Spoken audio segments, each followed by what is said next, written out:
Good afternoon, Para Wesley Methodist Bible Studiers. This is a recorded message, so I won't be able to greet you individually, but welcome to all those who are watching now at approximately 12 o'clock and those who are watching later. Welcome to our study on the letters of John.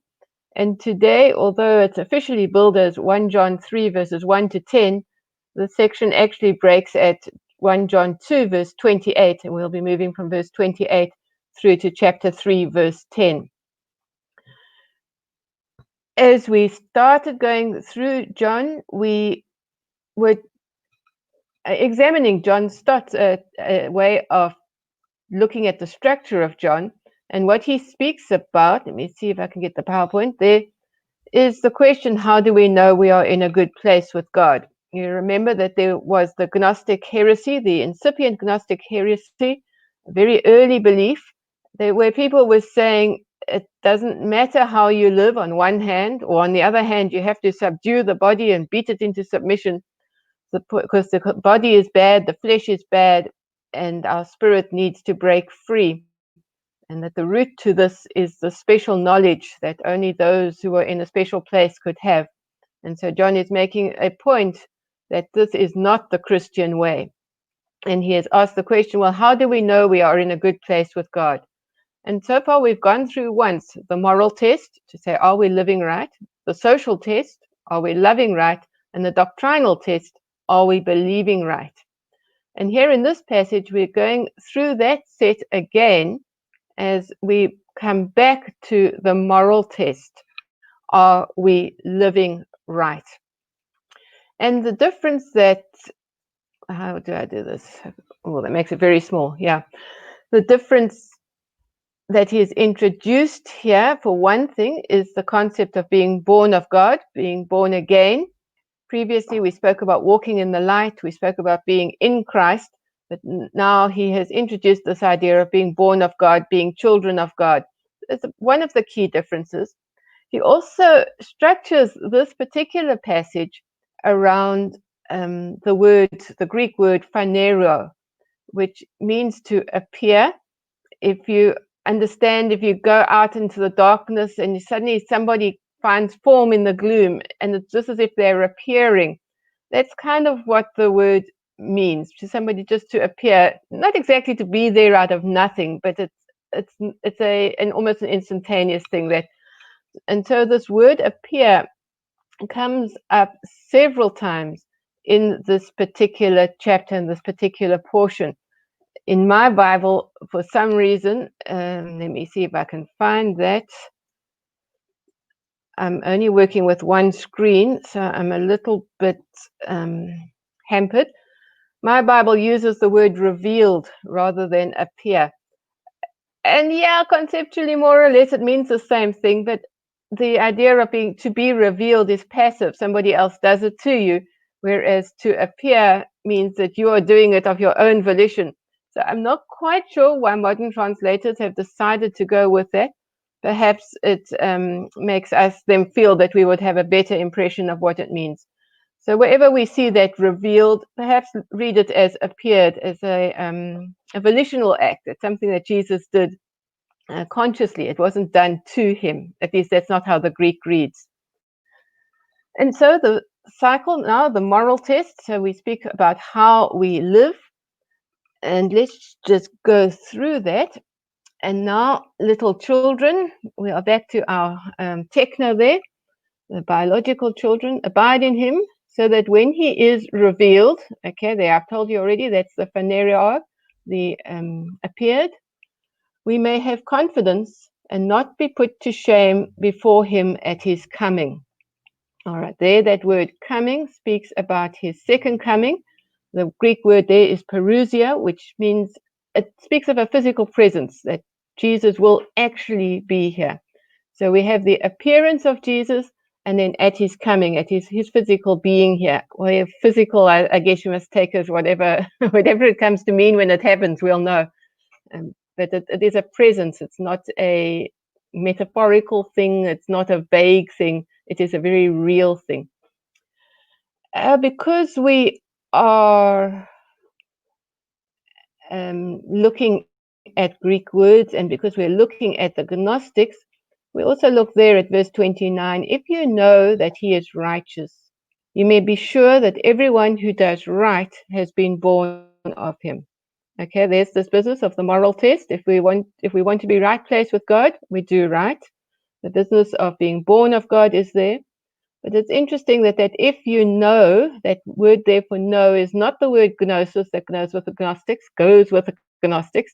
It is the word eidete, which is a certain and a solid knowledge, almost a concrete knowledge. And so if you've got that concrete knowledge that God is righteous, and then the translators have chosen to put you may be sure, but there it is the gnosis or gnosko, that you may know that everyone who has done right has been born of him. And John Stott says that it's going from a concrete knowledge to a more a gained knowledge, a logical knowledge. But I just find it interesting that there's the two senses of know, the absolute rock solid knowledge that God is righteous, and to know that because of that we can know that whoever has been done right has been born of him. So we have there already about his appearing, we have the children, we have the being born of God, we have the righteousness. He's really got all the key parts there coming in. I think I need to just explain the pattern that he is using. So in this moral test, he is talking about the appearances. He speaks firstly about the future appearance of Jesus, which we have already started looking at, and then he speaks about the past appearance of Jesus to say that we will choose to, I think I can bring my face in there, to say that we will choose to do right because Jesus will appear, and we will choose to do right because Jesus has appeared. So we've started to see there the little bit about we will do right because Jesus will appear, he will come again. We know that there is a future for us. And then going on into chapter 3, see what love the Father has given us, that we should be called children of God. There again, the techna of God, the biological children. This is not like the children of a Sunday school teacher. This is your own children. God has adopted us into his family. And he says that is what we are. There again is a very emphatic thing. This is what we are. We are the children of God. Okay, we'll see as we go later on why that is so significant, but we know that this is what we are. The reason the world does not know us, all these knows from now on are gnosko, which comes from the gnosis root. The world does not know us, is that they did not know him. Okay, we know that story. Beloved, we are God's children now. There we go. Emphatic. We are God's children. We're born of God. What we will be has not yet been revealed. Okay, there that revealed is our old friend Phanero. Okay, it has not yet been made to appear, perhaps. That it must be in a passive sense. But what we know we're God's children now, but what are we going to be? We know that is very mysterious. The Bible gives it pointers here and there, but there is no clarity. We do not know. But then John says what we do know is this: when he is revealed, Jesus, Phanero, again, we will be like him, for we will see him as he is. I think the implication being that once we realize fully, totally what Jesus is like, it will be so much easier to be like him because we won't be struggling sometimes through the darkness, but that we will see him and we will be kind of aware of, oh, wow, this is how we're supposed to be doing it. And we will become like him because we see him as he is. And so he says in verse 3, because this is our future, because this is now what we look forward to, all we who have this hope in him purify themselves just as he is pure. So future hope of Jesus, Jesus appearing, we will live right. And he says the Gnostics don't care about that. They're not interested. They are just doing their own thing for now. Then the next part, just tabbing around to find myself here. Everyone, we're now looking at the past appearance of Jesus.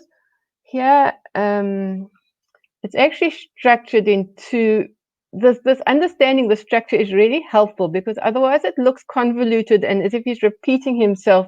But John clearly has a structure here which if you had to memorize this passage instead of going to be able to read it the whole time, it would make it so much easier.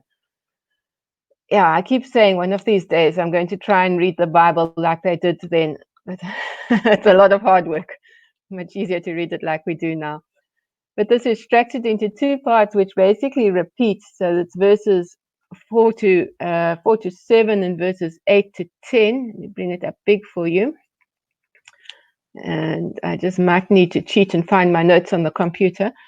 But at verse 4, it says, everyone who commits sin. And in verse 8, we have everyone who commits sin. Okay, that's actually the same thing. I haven't gone into the Greek now and looked at it. I suspect it's not exactly the same, but let's just go with that for now. It's exactly the same in my English. So everyone who sins, everyone who commits sin is there. The result of the sin is guilty of lawlessness in verse 4. In verse 8 is a child of the devil. Talks then about sin is lawlessness in verse 4, and the devil has been sinning from the beginning in verse 8. I would want to go on a whole angle on lawlessness, the idea of sin being lawlessness. It is, I think, very relevant to us today. Paul in his letter to Thessalonians also speaks about the man of lawlessness being revealed, and the idea that the ultimate sin is not in the sense breaking a law, but in saying there is no law, there is no right and wrong, which of course is what the Gnostics were doing, and of course is what in our postmodern era is generally what people say. There is no right and wrong, everything is relative, it's all situational this and situational that. There are no absolutes whatsoever, and sometimes it's as long as you're sincere. But the point is that he is saying, well, really, when you get to the point of saying there is no law, then you are in a bad place. In fact, for the Gnostics, if I were to go back and listen to what Paul says in the Romans, where he says the Gentiles who do by nature what the law requires will be saved, in the sense that if you do not know Jesus, you do not understand the world of Jesus, and yet you create a moral code for yourself in which you live, is better than saying that there is no law and you can do whatever you like. So that lawlessness stuff there is deep, and maybe really next time we must go into Antichrist's lawlessness, man of lawlessness, and see where that takes us. Right, let's get back to where we're supposed to be. And I think I must actually go find my crib notes because I am getting lost. So then we have everyone who sins. He who has done what's sinful. The nature of sin is lawlessness. The origin of sin is the devil. Verse 4, he appeared, or he was revealed. The purpose of Christ's appearing, he appeared, was revealed. Verse 8, it says, the reason the Son of God appeared, and then the actual reason in verse 5, to take away our sin, and in verse 8, to destroy the devil's work. All right, I haven't explained that very well, and I tried to figure out how to highlight this in PowerPoint, and I could not find it, though I know I had it last week. But if you could just realize that those verses are parallels, that they repeat each other, with the idea that sin is bad. Jesus appeared to take away sin. The devil is the origin of sin. Jesus appeared to conquer the devil. It really is the bottom line. We could go a whole bunch more. John Stott has got pages and pages on verse 9, where God's seed abides in them, they cannot sin. What it means to actually be the children of God, to have the essence of God somehow living inside of us. It's deep stuff. It's profound stuff. Maybe in the Zoom discussion afterwards, somebody will have read up and could take us further into that one. I just want to end by saying that the other appearances that John Stott brings up now is not the appearances of Jesus, but he says the appearances of who we are. We came verses earlier on where it said that we are the children of God. We can know this. This is what we are now, but we don't know what we will be. Verse 10 then says, the children of God and the children of the devil are revealed in this way. Revealed, there's that word phanero. Okay, they appear in this way. All who do not do what is right are not from God, nor are those who do not love their brothers and sisters. Okay, the children of God and the children of the devil are revealed in this way. All who do not do what is right are not from God, nor are those who do not love their brothers and sisters. So it's the moral code and the social code. We might not know what we're going to be, but we can know what we are now. If we choose to follow Jesus and live in the right way, we are the children of God. So thank you everybody for joining us. It's time now to go to the Zoom discussion. George will be leading this afternoon, and may God bless you as you discuss together.